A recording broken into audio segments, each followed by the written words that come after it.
Hello everyone, food recipe या चॅनलवरती आपल्या सर्वांचं स्वागत आहे। तर आज आपण बनवणार आहोत भेंडीची भाजी।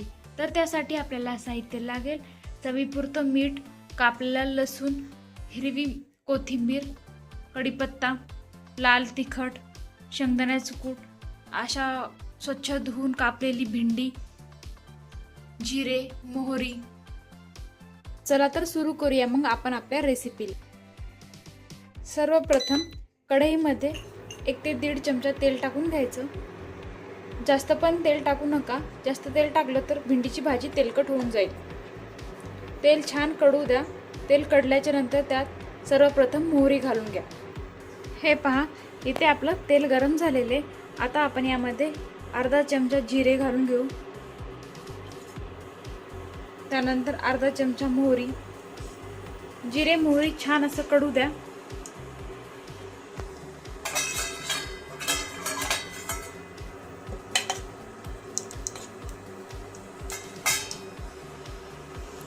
हे पहा, जिरे मोहरी छान कडलेत। यानंतर यात कढीपत्ता घालून घेऊ,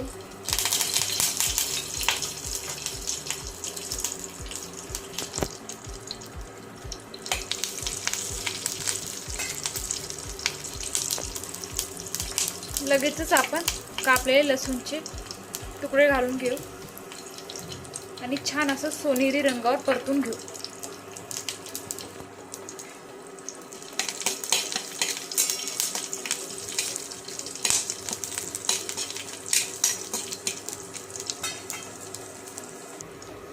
हे पहा, सगळं साहित्य छान असं परतल्या गेलं आहे।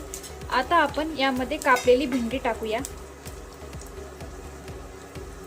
लाल तिखट आणि मीठ एकदमच तेलामध्ये नाही टाकायचं। जर तेलामध्ये टाकलं तर आपली भेंडी चिकट होईल, त्यामुळे पहिले भेंडी टाकून घ्यायची आणि भेंडीला छान असं वाफवून घ्यायचं। भेंडीला छान असं हे पहा, भेंडीला छान असं तेलामध्ये परतून घ्या आणि वाफ येईपर्यंत झाकून ठेवा।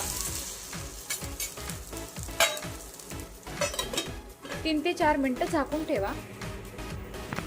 हे पहा, भेंडी आपली छान अशी वाफली आहे, छान अशी शिजलेली आहे। आता आपण याच्यामध्ये मसाले, लाल तिखट सगळं टाकून घेऊया। हे पहा, छान अशी वाफ निघत आहे भेंडीमधून। आता आपण यामध्ये थोडीशी हळद, लाल तिखट,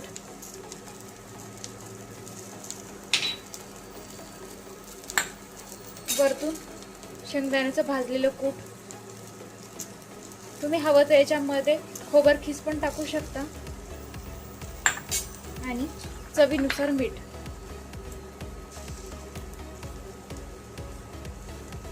छान असं आता वेल मिक्स करून घ्या सगळं साहित्य।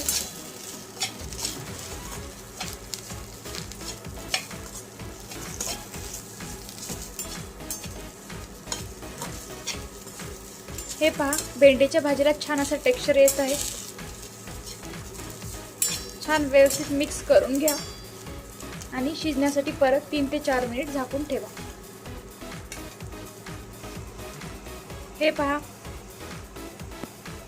हे पहा, छान आपली भेंडीची भाजी शिजलेली आहे। आता आपण यावर वरतून कोथिंबीर अप्लाय करूया। कोथिंबीर टाकून छान भाजीला परतून घ्या। हे पहा, तुम्ही पाहू शकता आपली भेंडीची भाजी थोडी पण चिकट नाही झालेली आहे।